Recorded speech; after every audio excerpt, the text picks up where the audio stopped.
سید عالم صلی اللہ علیہ وسلم کے وصال ظاہری کے ایام قریب آئے تو حضور نے سرخ پٹی باندھی، تیز بخار ہے نبی کریم کو، دو صحابہ سہارا دے کے مسجد میں لائے، نبی پاک علیہ السلام کو بظاہر سہارا دے کے لایا گیا۔ کریم رسول نے لوگوں کو جمع کیا، حضور آج کیا ہونے والا ہے، آج کیا کہا جائے گا، آج کس لیے میٹنگ بلائی ہے؟ نبی کریم کے کل صحابہ جب مسجد میں جمع ہوئے تو کھچا کھچ مسجد بھری ہے۔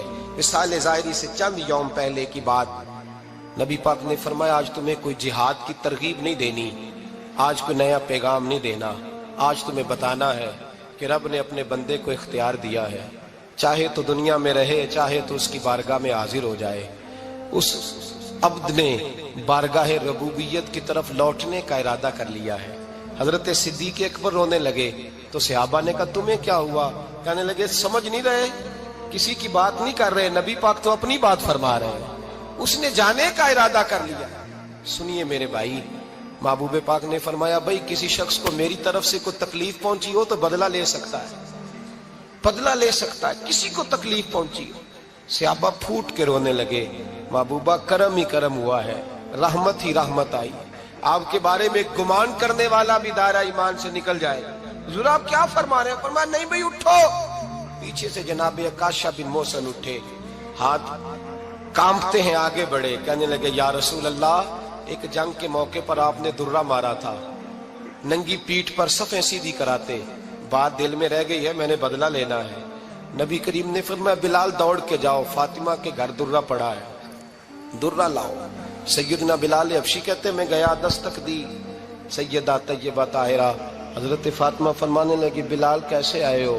اماں جی وہ درہ چاہیے تھا۔ سیدہ کو تشویش ہوئی، کہنے لگے بلال نہ تو جنگ پہ جانا ہے، نہ جہاد ہے، نہ کوئی ایسا موقع ہے، حضور کی تو طبیعت مبارک بظاہر بڑی علیل ہے، درہ کیا کریں گے؟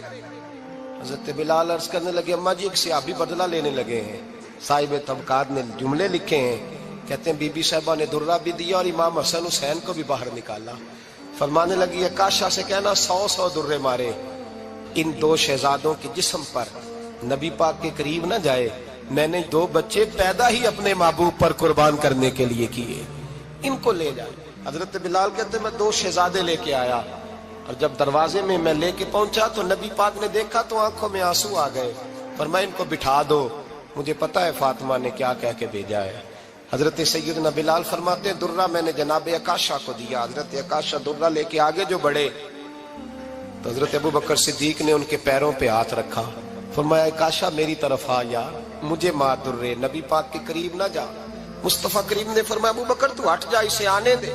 فرماتے میں چند قدم آگے گیا تو مولا علی شیر خدا نے میرے پیر پہ ہاتھ رکھا، کہنے لگے عکاشہ سوچ تو صحیح تو کیا کر رہا ہے؟ حضور نے فرمایا علی ہٹ جاؤ، میرا اور ان کا معاملہ ہے۔ جناب عکاشہ آگے بڑھ رہے، نبی کریم نے فرمایا میں اپنی امت کو درس دینا چاہتا ہوں، خبردار خبردار زندگی میں تمہارے ہاتھ سے زبان سے کسی کو تکلیف نہ پہنچنے پائے، خبردار یاد رکھنا وہ معاشرے بگڑ جاتے ہیں، وہ معاشرے تباہ کر دیے جاتے ہیں جہاں ظلم ہوتا ہے، جہاں زیادتی ہوتی ہے، جہاں لوگوں کو ستایا جاتا ہے۔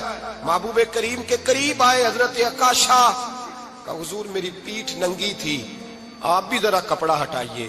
نبی کریم نے پیٹھ سے کپڑا ہٹایا، جناب عکاشہ نے درہ جو اٹھایا تو صحابہ کی چیخیں نکلی، حضرت عکاشہ نے درہ دور پھینکا، حضور کے بطن اطہر سے لپٹ گئے، چومنے لگے، کہنے لگے حضور وہ تو صفیں سیدھی کراتے لگ گیا تھا، آپ نے کہاں مارا تھا؟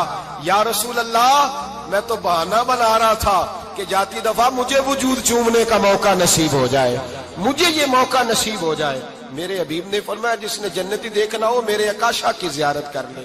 بھائی ظلم کا دروازہ کھلا ہوا ہے اور لوگ بھول جاتے ہیں زیادتی کرتے ہوئے، وہ بہو سے ہی کیوں نہ کریں، وہ اپنے گھر کے بھول جاتے ہیں کہ شاید پوچھنے والا کوئی نہیں، شاید میزان نہیں لگے گا۔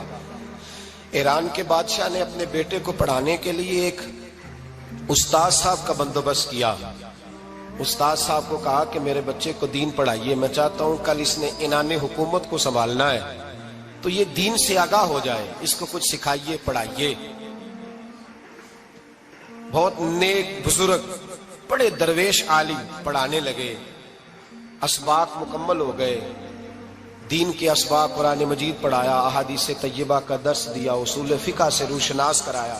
جب بچے نے مکمل تعلیم حاصل کر لی اور آمین ہو گئی، دستار ہو گئی، فارغ ہو گئے، تو پھر ایک دن استاد صاحب نے کہا بیٹے کل تم نے ضرور آنا ہے، کچھ بات کرنی ہے۔ شہزادہ گیا ملنے استاد صاحب سے، استاد صاحب نے کنڈی لگا لی، ہاتھ میں درہ پکڑ لیا، مار مار کے پورے وجود کو زخمی کر دیا، کوئی غلطی نہیں، کوئی بات نہیں، مارا۔ اب بچہ آیا آ کے بادشاہ سلامت سے کہا کہ ابا جی سمجھ نہیں آئی، بڑا مارا ہے استاد۔ تو سیانے تھے نا بادشاہ، یہاں تو قاری صاحب روز کٹہرے میں کھڑے ہوتے ہیں، مولوی صاحب آپ نے میرے بچے کو کیوں مارا ہے؟ آپ 8,000 کے مولوی ہیں، میرا کئی کروڑ کا بچہ ہے، سویرے بدل لیں گے، خبردار آپ نے بچے کو ہاتھ لگایا، اپنی حیثیت میں رہے معاذ اللہ۔ جو قومیں استادوں کو کٹہروں میں کھڑا کرتی ہیں وہ ترقی نہیں کر پاتی، جو استادوں کو کٹہروں میں روز کھڑا کرتے ہیں۔ کہا ابا جی بڑا مارا ہے، تو والد بڑے سمجھدار تھے، کہنے لگے بیٹا استاد باپ ہوتا ہے، وہ زیادتی نہیں کرتا، کوئی بات ہوگی میں تیرے استاد کو کٹہرے میں نہیں بلاؤں گا۔ اماں سے بات کی، اماں کہنے لگی بیٹا میں تیرے باپ سے کیسے بات کروں، ڈرا تھا۔ وقت گزر گیا، 22 سال بیت گئے، 22 سال گزر گئے، بادشاہ کا انتقال ہوا، شہزادہ تخت پہ بیٹھا، پہلا حکم یہ دیا کہ میرے استاد کو بلاؤ، پہلا حکم۔ استاد جی بوڑھے ہو گئے تھے، چھڑی کے اوپر ٹیک لگا کے آئے اور بھویں سفید ہو کے جھک گئی تھیں، یوں آنکھ کھول کے بڑی مشکل سے دیکھا، کہنے لگے شہزادے حکم ہو۔ کم میں شہزادہ نہیں، اب میں بادشاہ بن گیا ہوں۔ استاد جی 22 سال بیت گئے، آپ نے مارا تھا، پر وہ درد چونکہ زیادتی کی تھی، میرا قصور کوئی نہیں تھا، تو نہ میری روح سے درد گیا ہے نہ میرے جسم سے گیا ہے، میں بے اختیار تھا، پوچھ نہیں سکتا تھا، آج با اختیار ہوا ہوں۔ سب سے پہلے پہلا حکم آپ کو دیا، بلایا ہے، بتائے کیوں مارا تھا، کیوں مجھے مارا تھا، میری زیادتی بتائے۔ تو استاد، بوڑھے استاد کی آنکھیں آنسوؤں سے بھر گئیں، کہنے لگے بیٹے بس آج کے دن کے لیے مارا تھا، یہ جو دن آ گیا نا میری زندگی میں اس لیے مارا تھا، یہ میں چاہتا تھا میری زندگی میں وقت ہے، آج کے بس میری مراد پوری ہو گئی۔ کہا صاحب کس لیے، مجھے بھی سمجھائے۔ آپ فرمانے لگے کتنی دیر ہو گئی تجھے مار کھائے ہوئے، کتنا زمانہ بیت گیا؟ کہنے لگا 22 سال۔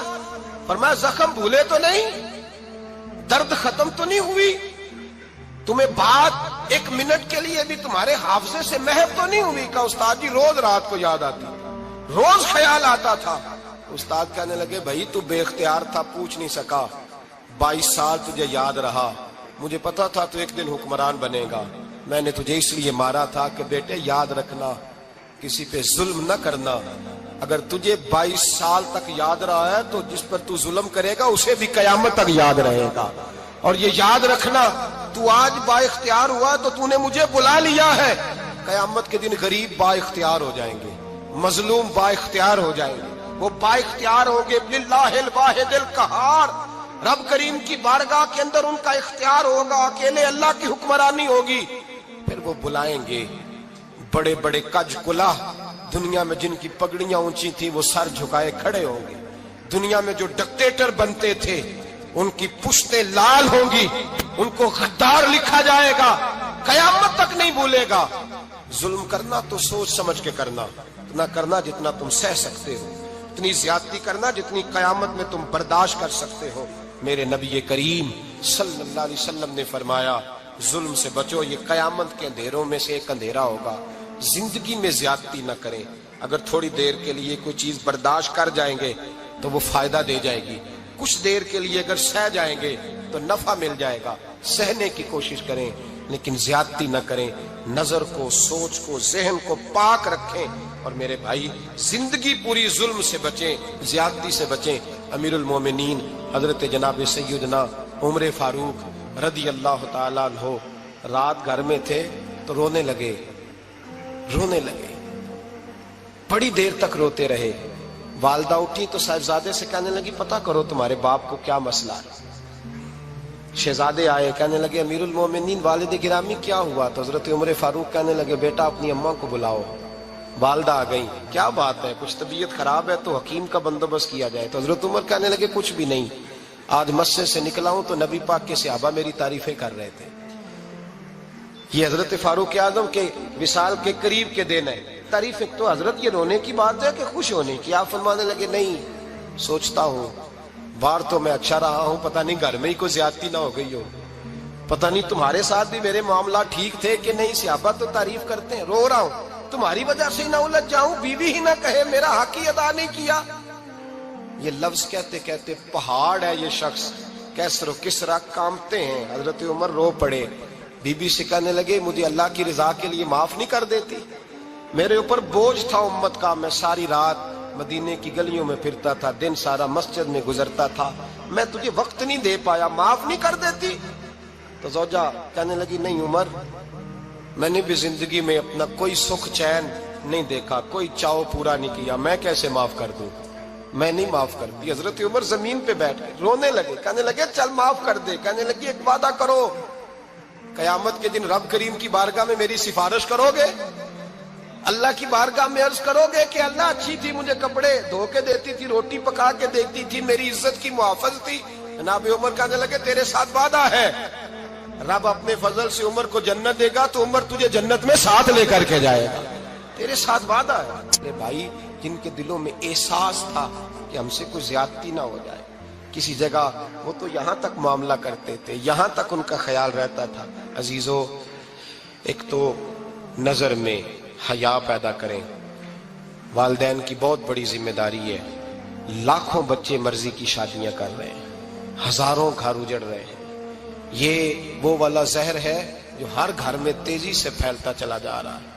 پہلے ہم کہتے تھے کہ بچہ باہر نہ نکلے، اب کہتے ہیں اللہ کہیں موبائل لے کے تنہا نہ بیٹھ جائے، کہیں تنہا نہ بیٹھ جائے، کیا بنے گا اس کا اگر یہ گندگی اور یہ ایسا نشہ ہے جو اجاڑ کے رکھ دے۔ بخاری شریف میں حدیث ہے، قاضی ایاز مالکی رحمۃ اللہ علیہ نے بڑی تفصیل سے لکھی ہے، راوی حضرت انس بن مالک ہیں۔ ایک بندہ بڑی دور سے آیا نبی پاک صلی اللہ علیہ وسلم کی زیارت کے لیے، بڑی دور سے۔ عرب کے جو سردار ہوتے تھے ان کے بڑے ناز نخرے ہوتے تھے، وہ خیر آج بھی ہیں، پروٹوکول کا ماحول آج بھی، یعنی وزیر صاحب کے آگے دو چار گاڑیاں نہ ہوں تو ان کو مزہ ہی نہیں آتا، پولیس والے آگے پیچھے بھاگیں تو حالانکہ ان کو نہیں پتا کہ جو پولیس والے آگے پیچھے بھاگ رہے ہیں نا، یہ حکومت بدلی تو گرفتار کرنے بھی انہوں نے آنا ہے، لیکن وہ بڑا مزہ آتا ہے جب لوگ گاڑی کے پیچھے بھاگتے ہیں۔ کیا بات ہے جناب، بڑی بات۔ اور ہماری طبیعتوں میں پتہ نہیں کون سی، تو نبی پاک صلی اللہ علیہ وسلم کی خدمت میں وہ شخص بڑی دور سے آیا، تو عرب کے بادشاہوں کا مزاج تھا، پروٹوکول بڑا چاہتے تھے، ان کا تو یہ طریقہ تھا کہ حکمرانی کرنی ہے جیسے بھی ہو۔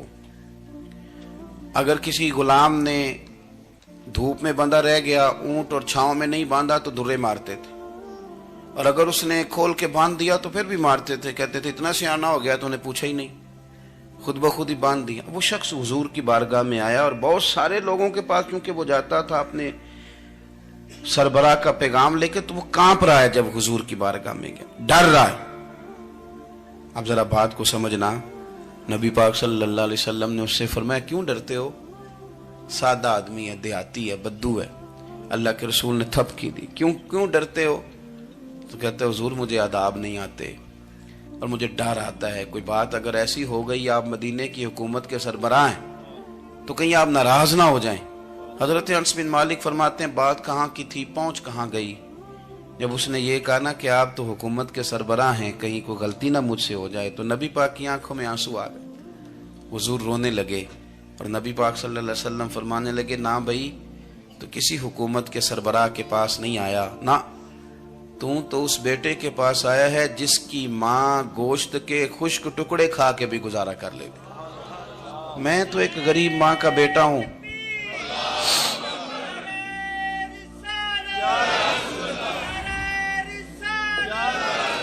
بھائی اگر آپ کا یہ ذوق بن جائے، دیکھو نا آج تو لوگ بھول جاتے ہیں نا، کپڑے بدل لیتے ہیں تو وہ سمجھتے ہیں کہ شاید سارا کچھ ہی بدل گیا، یعنی گاؤں سے آ کر پڑھنے والے بھول ہی گئے ہیں کہ کس کی ماں نے کتنا زیور بیچا تھا۔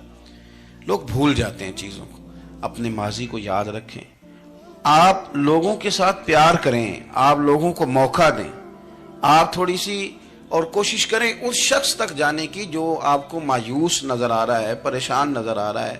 یہ ہمیں میلاد والے محبوب صلی اللہ علیہ وسلم نے درس دی۔ ایک اور پہلو، حضور سید عالم صلی اللہ علیہ وسلم نے، ہمارے ہاں نا ابھی بھی برادری کی تقسیم ہے، ابھی بھی، اور کچھ میں نے ایسے کمزور لوگ بھی دیکھے، یہ اس طرح کی حرکتیں ہارے ہوئے لوگ کرتے ہیں، ہارے ہوئے لوگ جو اپنے آپ کو سمجھتے ہیں کہ میں کوئی بڑا آدمی ہوں۔ بڑا آدمی تو اپنے اخلاق سے ہوتا ہے، اپنے کردار سے ہوتا ہے، اپنی سخاوت سے ہوتا ہے، لوگوں سے پیار کرنے سے ہوتا ہے۔ باقی یہ کہ بیٹھ کے کہانی سنانا کہ میں بڑا کچھ کرتا ہوں، تو جو کچھ کرتا ہوتا ہے اسے سنانے کی کوئی ضرورت ہے؟ ایک اور بہت سارے لوگ آپ تعزیت کرنے جائیں نا والد کے انتقال کے بعد، تو ان بیچاروں کو بتانا پڑتا ہے کہ ابا جی میرے بغیر دوائی نہیں کھاتے تھے۔ تو میں کہتا ہوں اگر تیرے بغیر نہیں کھاتے تھے پھر بتانے کی ضرورت نہیں، پھر تو سارے گاؤں کو پتا ہوگا کہ تیرے بغیر نہیں کھاتے تھے۔ اور اگر کوئی دال میں کالا ہے تو پھر تیری وضاحت کوئی بندہ قبول نہیں کرے گا۔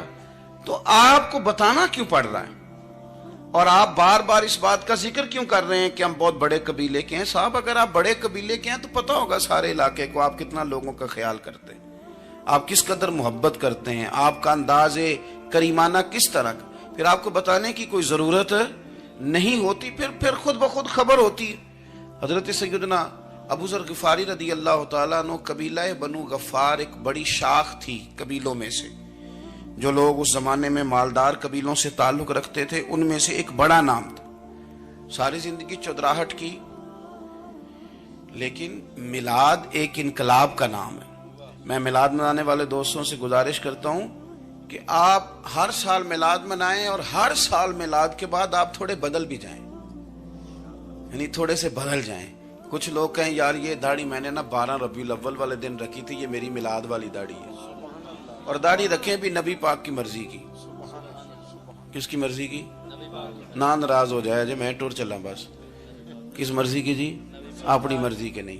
داڑھی کا وزن کو نہیں ہوتا کہ پوری مٹھی رکھیں گے تو آپ کو کوئی دقت ہوگی، کوئی وزن نہیں، پوری رکھیں، جو حضور کا طریقہ مبارکہ ہے جو ہمیں ملتا ہے اس پر آپ توجہ فرمائیں۔ تو میں جو بات عرض کرنے جا رہا ہوں وہ میلاد انقلاب ہے۔ حضور سید عالم صلی اللہ علیہ وسلم کی بارگاہ میں آنے سے پہلے لوگ کچھ اور ہوتے تھے، اور یہاں سے ہو کے جاتے تھے تو پھر ان میں تبدیلی آتی تھی۔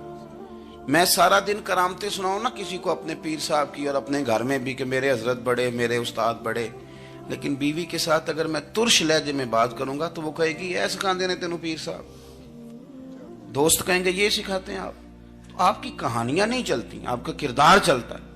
حضرت ابو ذر غفاری رضی اللہ تعالیٰ عنہ فرماتے ہیں چونکہ میں چودھری تھا، سیدنا بلال حبشی رضی اللہ تعالیٰ عنہ کے پاس میں بیٹھا تھا، کسی بات میں بات آگے بڑھی اور بڑھتے بڑھتے بات شکرنجی تک چلی گئی، رائے کے اختلاف نے باتوں میں تلخی پیدا کر دی، اور جب تھوڑے لفظ اور تیز ہوئے تو میں نے انہیں کہہ دیا چپ کر، تو ابشن کا بیٹا ہے۔ کس کے بیٹے تھے حضرت بلال؟ کہتے ہیں جب انہوں نے مجھے کہا تو میرا دل بڑا ٹوٹا، لیکن میں نے ارادہ کیا کہ میں نے حضور کی بارگاہ میں نہیں عرض کرنی، اب ہر بات کی ہم حضور کی بارگاہ میں شکایت کریں۔ لیکن میں جا کے مسجد میں بیٹھا، اور جب سرکار آئے نا، ارادہ نہیں تھا کہ عرض کروں گا، لیکن حضور کا چہرہ دیکھا تو دکھ میرا خود ہی تازہ ہو گیا۔ رونے کا بھی تو تب ہی مزہ آتا ہے نا کوئی اپنا ملے تو۔ فرماتے ہیں کہ میرے آنسو نا بغیر اختیار کے چھلک پڑے، اور میں کھل کے روئے، کھل کے۔ قربان جاؤں محبوب کے بھی حضور نے پاس نہیں بلایا، بلکہ نبی پاک اٹھ کے خود میرے پاس آئے اور مجھے کندھوں سے پکڑ کے سینے سے لگایا، اور جب میں کھل کے رو لیا تو حضور میرے آنسو پوچھنے لگے۔ کچھ شعر ایسے ہوتے ہیں جو کسی نے کہے ہوتے ہیں، اور کہنے والا جو ہوتا ہے وہ صاحب حال ہوتا ہے، تو اس میں کچھ خوبصورتی زیادہ ہی ہو جاتی ہے۔ ایک پنجابی کے شاعر ہمارے گجرات میں گزرے، بزرگ تھے، ان کا ایک شعر ہے، وہ کہتے ہیں ایک واری میری آنکھیاں چوں اونا نے اتھرو پونجے سن، ایک واری میری آنکھیاں چوں اونا نے اتھرو پونجے سن، ہن تے چسکا پہ گیا رونے دا۔ ایک واری میری آنکھیاں چوں اونا نے اتھرو پونجے سن، ہن تے چسکا پہ گیا رونے دا، تے ہر ویلے آہو زاری دا۔ تو میں روز رونے لگا ہوں، مزہ ہی بڑا آیا ہے جب سے محبوب نے چپ کرانا شروع کیا۔ میرے عزیز، اور پھر حضرت بلال حبشی رضی اللہ تعالیٰ عنہ چونکہ حضور کے غلام تھے، اور انہیں پتہ تھا کہ سرکار میری ناز برداری کرتے ہیں، حضور نے چپ کرایا۔ فرمایا کیوں روتے ہو؟ تو عرض کرنے لگے یا رسول اللہ صلی اللہ علیہ وسلم، اگر میں ابشن کا بیٹا ہوں تو میری تو غلطی کوئی نہیں نا، یہ تو تقسیم اللہ کی ہے نا، الذی خلقک فسواک فعدلک فی ای صورت ما شاء رکبک، جس طرح وہ چاہتا ہے، جس کو چاہتا ہے اس طرح کی اس کی صورت بنا دیتا ہے۔ تو مجھے ابشن کا بیٹا کہا جاتا ہے، میری غلطی کیا ہے؟ حضرت بلال نے بھی نہیں بتایا کس نے کہا ہے، لیکن نبی پاک صلی اللہ علیہ وسلم نے کیا فرمایا؟ امام یوسف صالحی نے لکھا ہے، ذرا غور کرنا بات پر، تسلیاں لوگ اور رنگ میں بھی دیتے ہیں، پر یہ تسلی بڑی انوکھی ہے۔ حضور فرمانے لگے، بلال اگر تو ابشن کا بیٹا تو پریشان کیوں ہوتا ہے؟ کالے رنگ والی ماں کا بیٹا ہے تو پریشان کیوں ہوتا ہے اگر تیری والدہ کا رنگ کالا ہے تو؟ عرض کی حضور آپ کیا فرمانا چاہتے ہیں؟ تو سرکار فرمانے لگے، میں دو ماؤں کا بیٹا ہوں، ایک جناب آمنہ جنہوں نے مجھے پیدا کیا، اور ایک حضرت ام ایمن جنہوں نے میری پرورش کی، مجھے بڑا کیا۔ حضور فرمانے لگے، میری ماں آمنہ کا رنگ گورا تھا اور میری ماں ام ایمن کا رنگ کالا ہے۔ تو فرمایا، اگر تجھے کسی نے کالے رنگ والی ماں کا بیٹا کہا تو اسے کہہ دینا مدینے والے محبوب کے بھی تو ایک والدہ کا رنگ کالا ہے، تو کہہ دینا۔ حضرت بلال کہتے ہیں کہ وہ اس طرح کی تسلی تھی، طفل تسلیاں نہیں جس طرح کی ہمیں دی جاتی، وہ اس طرح کی خوبصورت تسلی تھی کہ اس کے بعد میرا دل ایسا ٹھنڈا ہوا، پھر کسی کا تانا نہیں رہا، پھر کسی کی تکلیف نہیں رہی۔ رسول پاک صلی اللہ تعالی علیہ وسلم نے یہ جو آج تقسیم ہے ہمارے ہاں اونچ نیچ کی، چھوٹے بڑے کی، ذات برادری کی، حضور فرماتے ہیں میں نے پاؤں کے نیچے رکھ کے کچل دی، اب اس کا کوئی سٹیٹس نہیں رہا، اب یہ کوئی معاملہ نہیں۔ پھر میرے بھائی ایک معاملہ ہمارے اندر جو اور بڑی شدت کے ساتھ آیا ہے اور جس نے بڑا زور پکڑا ہے، وہ یہ ہے کہ ہم نا پڑھے لکھے لوگوں سے معذرت کے ساتھ، پڑھے لکھے لوگوں کا بھی ایک مسئلہ ہے، وہ دوسروں کو جاہل کہنا ضروری سمجھتے ہیں، الا ماشاء اللہ۔ میں اکثر کہتا ہوں کہ یہ تو آسان کام ہے نا، آپ نے کہہ دیا جاہل نہیں جی سارے پنڈ والے، یہ تو بڑا آسان کام ہے، تو جان چھڑانے والی بات ہے۔ ان پڑھ ہیں جی اس قوم دا کچھ نہیں بن سکتا، بھی تو آسان کام ہے، جان چھوٹ گئی۔ میں بھی کھڑا ہوتا ہوں نماز جنازہ کی امامت کرنے کے لیے، کبھی تو کہہ دیتا ہوں کہ جناب آج لوگوں کو نماز جنازہ کی دعا نہیں آتی، تو سوچتا ہوں کہ اگر کسی نے کھڑا کر کے پوچھ لیا کہ آپ نے کتنے لوگوں کو یاد کرائی ہے، ہم نے کبھی کہا کہ آؤ بیٹھو یاد کراؤں، تو اس کا جواب کیا ہے؟ تنقید کرنا آسان کام ہے اور تعمیر کرنا یہ مشکل مرحلہ ہے۔ عزیز دوست، ہمارے ہاں نا ان پڑھ بندے کے ساتھ اور اس بندے کے ساتھ جس کی سوچیں محدود ہیں، ہمارا رویہ اتنا تلخ ہوتا ہے۔ بھائی مزہ تو تب آتا ہے نا جب آپ کو، کچھ لوگ کہتے ہیں میں اچھے کے ساتھ اچھا ہوں، تو اچھے کے ساتھ تو ساری دنیا اچھی ہوتی ہے، آپ نے اس میں کیا کمال کیا؟ ترجیح آخرت کو، اللہ کی ذات کو۔ ہماری آخرت کس طرح ٹھیک ہو سکتی ہے؟ آخرت میں کامیاب کس طرح ہو سکتے ہیں؟ آخرت میں اللہ تعالیٰ کی رضا کیسے پا سکتے ہیں؟ اس کو ترجیح دینی چاہیے۔ نبی پاک صلی اللہ تعالیٰ علیہ وسلم کے بہت سارے صحابہ بڑی شانوں والے، ایک صحابی کا ہم آج ذکر کرنے جا رہے ہیں جن کا نام ہے حضرت ابو ذر غفاری رضی اللہ تعالیٰ۔ ہمارے صوفیاء تصوف میں ایک جملہ بولتے ہیں کہ تیرا تو فقر بو ذر ہے، یعنی جن کو صحیح درویش کہتے ہیں نا، صحیح درویش۔ مولا علی شیر خدا رضی اللہ تعالیٰ عنہ فرمایا کرتے، دو ہی تو بندے ہیں جو رب کے رستے میں کسی شے کی پرواہ نہیں کرتے۔ حضور کون سے؟ فرمایا ابو ذر غفاری ہے اور دوسرے علی المرتضیٰ ہے۔ مولا علی فرمایا کرتے یہ نا مسلمانوں میں سے چوتھے یا پانچویں مسلمان ہیں، شروع سے ایک سلیم الطبع آدمی۔ کچھ لوگ طبعاً بڑے نفیس ہوتے ہیں، طبعاً ہی اللہ کی طرف سے شروع سے ہی۔ ان کا جو قبیلہ تھا بنو غفار، وہ راہزنی کرتا تھا، لوگوں کو لوٹ لیتا تھا۔ شروع میں یہ کام کیا، لیکن جب کچھ لوگوں کی چیخیں کانوں میں گئیں تو چھوڑ دیا، فرمایا نہیں یار طبیعت نہیں مانتی۔ اور نبی پاک کا کلمہ پڑھنے سے پہلے ہی بتوں کی پوجا چھوڑ کے رب کی عبادت شروع کر دی۔ لوگ پوچھا کرتے تھے آپ عبادت تو کرتے تھے پر منہ کدھر کرتے تھے؟ فرماتے تھے جدھر وہ کرا لیتا تھا کر لیتے تھے۔ کسی نے انہیں بتایا کہ مکے میں ایک شخص ہیں جنہوں نے اعلان نبوت کیا ہے، آپ کی طرح کی باتیں کرتے ہیں۔ انہوں نے اپنے بھائی کو بھیجا، ان کا نام انیس تھا، پتہ کر کے واپس آئے۔ بھائی کہنے لگے ابو ذر، ان کا نام جندب ہے، اصل میں ذر ان کے بیٹے کا نام ہے اور کنیت سے زیادہ معروف ہیں، ابو ذر غفاری کہلاتے ہیں۔ فرماتے ہیں کہ بھائی نے آ کے بتایا کہ وہ نیکی کا حکم دیتے ہیں، برے کاموں سے منع کرتے ہیں، صلہ رحمی کا پیغام دیتے ہیں، لیکن لوگ سارے مخالف ہیں۔ یہ چیز بھی بڑی کاؤنٹ ہوتی ہے، اسے نہ کاؤنٹ کیا کریں۔ لوگوں کی ترجیحات بدلتی ہیں، صبح کچھ، دوپہر کچھ، شام کچھ، اسے نہ کاؤنٹ کریں۔ انہوں نے اس بات کو کاؤنٹ کر کے بتایا کہ لوگ ان کے جو ہیں نا وہ مخالف ہیں سارے۔ تو حضرت ابو ذر غفاری کہنے لگے مجھے تسلی نہیں ہوئی، میں خود جا کے پتہ کروں گا۔ کہتے ہیں مکہ شریف آیا تو کسی ایسے آدمی سے پوچھ بیٹھا، میں تو کچھ اور سمجھا تھا، وہ کچھ اور نکلا۔ مکے والوں نے بڑا مارا۔ مکے پہنچ کے پہلی جو چیز ملی وہ مار کھانے کی تھی۔ اب میں ڈرتے کسی سے پوچھتا ہی نہ، بھوک بھی بڑی تھی، رہنے کو جگہ نہیں تھی، حرم شریف میں لیٹا رہتا تھا۔ میرے نصیب دیکھو، مجھے ایک شخص نے نہ آ کے ہلایا، کہنے لگے اگر مناسب سمجھیں تو میں آپ کو دیکھ رہا ہوں کافی دیر سے، آپ کوئی پردیسی ہیں، آپ کا اپنا مہمان نہ بنا لوں؟ تو میں نے کہا آپ کا کیا نام ہے؟ کہنے لگے میرا نام ہے علی ابن ابی طالب۔ کہتے ہیں مولا کائنات گھر لے گئے، کھانا بھی کھلایا، جگہ بھی دی سونے کو، خدمت بھی کی، لیکن چونکہ میں تو پہلے ایک سے پوچھ کے مار کھا بیٹھا تھا، میں نے پوچھا نہیں میں کدھر آیا ہوں۔ رات رہے، اگلی رات بھی رہے، لیکن میں نے بتایا نہیں میں کس کام آیا ہوں۔ حضرت ابو ذر غفاری رضی اللہ تعالیٰ عنہ کہتے ہیں خود ہی مولا علی نے پوچھا بتا سکتے ہو کیسے آئے ہو؟ میں نے کہا رات رکھ لو گے؟ فرمایا بڑا کشادہ سینہ دیا رب نے مجھے، تو بات تو کر۔ کہنے لگے یار میں تو محمد مصطفیٰ کی زیارت کرنے آیا صلی اللہ تعالی علیہ وسلم۔ یہ بے نیاز لوگوں میں سے ہیں حضرت سیدنا ابو ذر غفاری۔ میں حضور کی زیارت کے لیے ہوں۔ حضرت علی کہنے لگے سویرے لے چلوں گا۔ انسان بزدل نہیں ہوتا، ہر انسان بزدل نہیں ہوتا، اور بلا وجہ ٹکراؤ کی پالیسی بنا لینا یہ بھی سیانے لوگوں کا کام نہیں۔ حکمت کے تقاضوں کے مطابق چلنا یہ بھی دلیر لوگوں کا ہی کام ہوتا ہے۔ حضرت مولا علی کہنے لگے صبح لے کے چلوں گا، پر حالات ٹھیک نہیں۔ شرارتی لوگ ہر جگہ ہوتے ہیں، اگر کوئی شرارتیوں کا ٹولہ ملا نا جو کھڑا ہوگا جاسوسی کرنے کے لیے کہ حضور کی طرف کون کون جا رہا ہے، تو میں نیچے جھکوں گا جوتے کا تسمہ ٹھیک کرنے کے لیے، لیکن آپ نے نہیں کھڑے ہونا، آپ نے چلتے رہنا ہے تاکہ کسی کو شک نہ ہو۔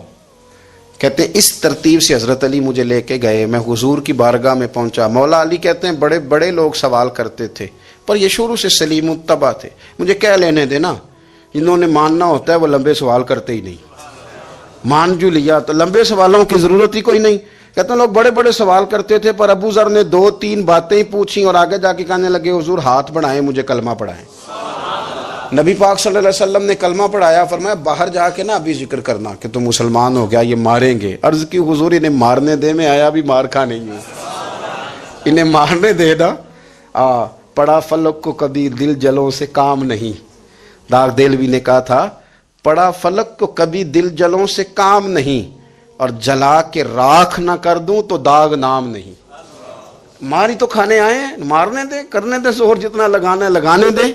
باہر جا کے اعلان کیا، مکے والوں نے مارا، اتنا مارا کہ بے ہوش ہو گئے۔ پھر کسی نے بتایا کہ تم نے گزرنا بھی ہے ان کے علاقے سے، بنو غفار سے، پھر ان کا پتہ بھی ہے یہ لوگ بڑے سخت ہیں، پھر چھوڑا۔ تباً بڑے جلالی تھے، زاہد مزاج تھے، فرماتے تھے کہ جو تمہاری ضرورت سے زیادہ ہے وہ سارا صدقہ کرو۔ کنز کے معاملے میں ان کا رویہ یہ تھا، صرف حضرت صدیق اکبر کو کچھ نہیں کہا انہوں نے، باقی حضرت عمر جیسے آدمی کو بھی کھڑا کر کے کہہ لیتے تھے یہ مال کیوں رکھا ہوا ہے خزانے میں، بانٹتے کیوں نہیں سارا؟ اور جناب عثمان غنی رضی اللہ تعالیٰ عنہ کے ساتھ تو باقاعدہ کئی دفعہ اس موضوع پر گفتگو کی۔ وہ کہتے تھے کہ جب اللہ کہتا ہے قرآن میں کہ مال دولت جمع نہیں کرنی، تو وہ جو لوگ تھے وہ بھی بڑی شانوں والے تھے، وہ کہتے تھے کہ اللہ نے جب زکوٰۃ فرض کی تو مال جمع ہوتا ہے تو زکوٰۃ فرض ہوتی ہے نا، جب فطرانے کا کہا تو مال ہوتا ہے تو فطرانہ آتا ہے نا۔ تو آپ جو کہہ رہے ہیں وہ ٹھیک ہے، پر آپ اعلیٰ بات کر رہے ہیں تقوی کی، سارا بانٹو۔ تو حضرت ابو ذر غفاری کہتے تھے چلو ٹھیک ہے تمہاری بھی بات مان لیتا ہوں، پر یہ بتاؤ مدینے والے کا اپنا طریقہ کیا ہے؟ کہ بھئی حضور کا طریقہ تو وہی ہے جو آپ بتا رہے ہیں۔ تو فرمانے لگے پھر اس رستے نہ چلیں جو رستہ مدینے والے رسول کا ہے، اور حضور سے نبی پاک سے عشق کرتے بڑا کھل کے۔ یہ صحابہ صفہ میں سے تھے۔ کلمے پڑھنے کے بعد چونکہ طبیعت جلالی تھی تو حضور نے بھیج دیا، فرمایا واپس جاؤ اپنے قبیلے میں تبلیغ کرو۔ واپس گئے، بھائی کو مسلمان کیا، والدہ کو مسلمان کیا، قبیلہ سارا مسلمان کیا، وہیں رہے، ہجرت مدینہ کے بعد آئے تبوک کے موقع کے قریب، اور حضور نے اصحاب صفہ میں رکھ لیا۔ نوکری کرتے مدینے والے رسول کی، دلیر آدمی تھے، بڑا قبیلہ تھا، پر ڈیوٹی کرتے، ڈیوٹی خدمت کرتے۔ ایک بیٹا تھا، زار اس کا نام تھا، اس کی ڈیوٹی لگائی تم نے میرے نبی پاک کے اونٹ چرانے۔ ڈاکو آئے تو صاحبزادہ اونٹوں کی، اونٹنیوں کی حفاظت کرتے شہید ہو گیا۔ اور یہ انوکھا بندہ ہے جس نے شرط لگائی تھی کہ میں نے کالی سیاہ رنگ کی عورت سے شادی کرنی۔ انوکھا بندہ ہے۔ ایک بیٹی تھی، ایک بیٹا، بیٹا شہید ہو گیا۔ بیوی سے کہا تم نے نبی پاک کے گھر میں خدمت کرنی ہے، حضور کے گھر والوں، اور میں نبی پاک کی نوکری کروں گا۔ حضور کی خدمت کرتے، ہر وقت خدمت میں رہتے۔ اور حضور جب آتے نا، صحابہ صفہ میں یہ شامل تھے جو لوگ دین سیکھتے، حضور جب آتے تو سب سے پہلے آ کے حضرت ابوذر غفاری کا پوچھتے، بلائیں، اور جب بات کرتے حضور تو بار بار ان کو مخاطب کر کے بات کرتے۔ حضرت ابوذر غفاری رضی اللہ تعالیٰ عنہ کا نبی پاک سے اتنا پیار کہ ہماری بھی مشکل حل کر دی۔ ابو داؤد شریف میں موجود ہے، ایک دن کہنے لگے یا رسول اللہ صلی اللہ علیہ وسلم، اگر کوئی بندہ کسی سے پیار بڑا ہی کرے پر اس جیسے عمل نہ کر سکے، کوشش کرے کر نہ، لوگ ہمیں کہتے ہیں نا جی پیار بڑا، عمل بھی تو کرو نا، بھی کرنا چاہیے، پر انسان ہے نا، غلطی بھی تو ہو ہی جاتی ہے۔ اب ہم عمل نہیں کر سکتے تو تم ہمیں پیار بھی نہیں کرنے دو گے؟ مہربانی کرو، پیار تو کرنے دو نا۔ حضرت ابوذر غفاری نے کہا، ابو داؤد شریف میں موجود ہے، یا رسول اللہ صلی اللہ تعالی علیہ وآلہ وسلم، حضور پیار بڑا کرے پر ان جیسے عمل نہ کرے تو حکم کیا ہے؟ تو حضور نے فرمایا پیار سچا کرے، اللہ قیامت کے دن جس سے محبت کرے گا نا اس کے ساتھ ہی دونوں کو اکٹھا فرما دے گا۔ تو حضرت ابوذر نے فوراً کہا، حضور پھر مجھے آپ سے بھی بڑا پیار ہے، رب سے بھی بڑا پیار ہے۔ فرمایا فکر نہ کرنا، جنت میں اکٹھے ہی جائیں گے۔ اتنی محبت رسول پاک کی ذات کے ساتھ حضور کی نوکری کرنا۔ ایک دن خدمت کرتے کرتے سو گئے، حضور مسجد میں آئے پتہ کرنے کہ ابوذر آرام کر رہا ہے۔ یہ بھی مزہ ہوتا ہے، خیال رکھنا اپنے درویشوں کا، کیا کھایا کیا پیا، کہاں سوئے۔ حضور رات کو آئے، یہ سوئے ہوئے تھے، فرماتے ہیں حضور نے میرا انگوٹھا ہلایا، میں اٹھ کے بیٹھ گیا، حضور بھی میرے پاس بیٹھ گئے۔ اور میں ابوذر بڑا پیار کرتے ہو؟ سونے آپ کو پتہ ہی ہے۔ کہا یار تو بڑی نوکری کرتا ہے، ایک دن وہ بھی آئے گا جس دن تجھے میری مسجد اور میرے شہر سے جانا پڑے گا، پھر کیا کرو گے؟ تو عرض کی حضور کسی کی طاقت ہے مجھے آپ کے شہر سے نکالے؟ میں تلوار نکال لوں گا۔ تو نبی پاک نے فرمایا تلوار نہ نکالنا، جہاں تمہیں بھیجا جائے چپ کر کے چلے جانا۔ حضور کب تک؟ فرمایا جب تک اللہ تیری اور میری ملاقات نہیں کرا دیتا، یعنی وصال تک۔ یہ واحد شخص ہیں کہ حضور کے وصال ظاہری کا وقت آ گیا تو فرمایا کوئی میرے ابوذر کو بلاؤ۔ جب یہ آئے تو حضور لیٹے ہوئے تھے، یہ جھکے نبی پاک کی طرف، حضور میں حاضر ہوں، تو حضور نے پکڑ کے سینے کے ساتھ لگا لیا۔ میرے رسول پاک صلی اللہ علیہ وسلم کی خدمت میں ایک دفعہ عرض کرنے لگے حضور مجھے صوبے کا گورنر بنا دیں۔ تو نبی پاک نے فرمایا ابوذر میں عہدے پسند نہیں کرتا، تو تمہیں بھی میں کہتا ہوں عہدہ نہ لینا، تمہیں بھی کہتا ہوں عہدہ نہ لینا۔ فرمایا ابوذر میں جو چیز اپنے لیے پسند کروں گا تمہیں بھی اسی کا مشورہ دوں گا، تم بندے اچھے ہو پر یہ کام تمہارے بس کا نہیں ہے۔ بڑے زاہد آدمی میرے رسول کریم صلی اللہ تعالی علیہ وآلہ وسلم نے ان کے بارے میں فرمایا جس طرح نبیوں میں حضرت عیسیٰ علیہ السلام ہوئے، حضرت عیسیٰ دیکھیں نا، انبیاء میں اللہ تعالیٰ نے ہر قسم کی عظمت نبیوں کو دی۔ جناب سلیمان علیہ السلام کا تو تخت بھی ہوا میں اڑتا تھا، جن تک تابع دار تھے، اور نبیوں میں حضرت عیسیٰ بھی ہیں جن کے پاس گھر بھی کوئی نہیں، شادی بھی کوئی نہیں کی، اینٹ سرانے رکھ کے تکیہ بناتے، ایک ان کے پاس کنگھی تھی اور ایک پیالہ تھا۔ دیکھیں جو بندہ نیک ہو نا، وہ بھی نیک ہیں، اللہ کے نبی ہیں۔ آپ اپنا تقوی مسلط نہیں کریں گے، جو وہ کر رہے ہیں وہ بھی مخلص ہو کے کر رہے ہیں۔ حکومتیں جو چلانی ہیں تو وہ کس نے چلانی ہے؟ اگر نیک بندے نہیں آئیں گے تو غلط لوگ آئیں گے، قوموں پہ ظلم کریں، وہ بھی اپنی جگہ ٹھیک ہے، لیکن یہ جو کر رہے ہیں یہ بات بھی اپنی جگہ بالکل ٹھیک ہے۔ ہم پتہ کیا کرتے ہیں، ہم چیزوں کو مسلط کرتے ہیں، ایک دوسرے پر مسلط نہیں کریں چیزوں کو۔ آپ جو کر سکتے ہیں، جو رستہ آپ کو صحیح لگتا ہے اختیار کر لیں، یہی تو ہمارے دین کا حسن ہے کہ سارے رستے واضح کر کے ہمیں دکھاتا ہے۔ حضرت عیسیٰ علیہ السلام نے ایک دن دیکھا کہ ایک بندہ نا انگلیوں کے ساتھ اپنے بال سیدھے کر رہا ہے، تو آپ نے فرمایا یار کنگھی کے بغیر بھی کام چل سکتا ہے، کنگھی بھی خیرات کر دی۔ دیکھا ایک بندہ ہاتھ کا تکیہ بنا کے لیٹا ہے، تو فرمایا اینٹ بھی دے دو، کسی کے کام آ جائے گی۔ ایک دن دیکھا کہ ایک بندہ نا یوں چلو میں پانی پی رہا ہے، فرمایا پیالہ بھی رہنے دو، اس کے بغیر بھی کام چل ہی جاتا ہے۔ جناب عیسیٰ کا یہ زہد تھا۔ میرے نبی پاک علیہ السلام نے فرمایا جس نے جناب عیسیٰ کا زہد دیکھنا ہو وہ میرے ابو ذر غفاری کو دیکھے، ان کو دیکھے، یہ دنیا میں جناب عیسیٰ کے زہد کے مطابق چلتے پھرتے ہیں۔